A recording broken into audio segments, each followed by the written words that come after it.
চমক দিয়ে শক্তিশালী স্কোয়াড ঘোষণা করল বাংলাদেশ ক্রিকেট বোর্ড। জিম্বাবুয়ের বিপক্ষে প্রথম ম্যাচের জন্য এই স্কোয়াড ঘোষণা করল বাংলাদেশ।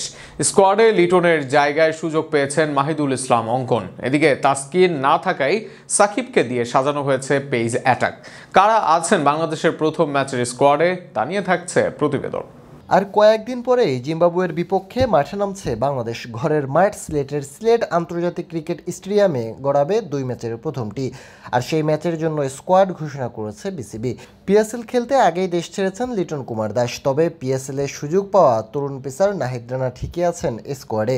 অন্যদিকে ইনজুরি থেকে এখনও পূর্ণ সুস্থ হতে পারেননি তাসকিন আহমেদ। আর সেখানে প্রথমবারের মতো সাদা পোশাকে ডাক পেলেন সাকিব। বিসিবির ঘোষিত স্কোয়াডে অধিনায়ক হিসাবে আছেন স্বাভাবিকভাবেই নাজমুল হোসেন শান্ত। এছাড়াও টপ অর্ডারের ব্যাটার হিসেবে ডাক পেয়েছেন মাহমুদুল হাসান জয়, সাদমান ইসলাম ও জাকির হাসান। 2 অভিজ্ঞ লিটল মাস্টার মমিনুল হক ও মুশফিকুর রহিমের সাথে সুযোগ পেয়েছেন উইকেট কিপার ব্যাটার মাহিদুল ইসলাম অঙ্কনও। এদিকে ভালো সময় কাটানো জাকের আলী অনেক প্রস্তুত, সাথে দলের ভাইস ক্যাপ্টেন অলরাউন্ডার মেহেদী হাসান মিরাজ আছেন স্কোয়াডে। মিরাজের সাথে স্পিনে বল ঘোরানোর জন্য স্কোয়াডে ডাক পেয়েছেন অভিজ্ঞ তাইজুল ইসলাম ও নাইম হাসান। পেস অ্যাটাকিংয়ে স্বাভাবিকভাবেই ডাক পেয়েছেন ইনফ্রম হাসান মাহমুদ ও নাহিদ রানা। তাছাড়া টেস্ট পেসার খালেদ আহমেদের সাথে অভিষেকের অপেক্ষায় তানজিম হাসান সাকিব।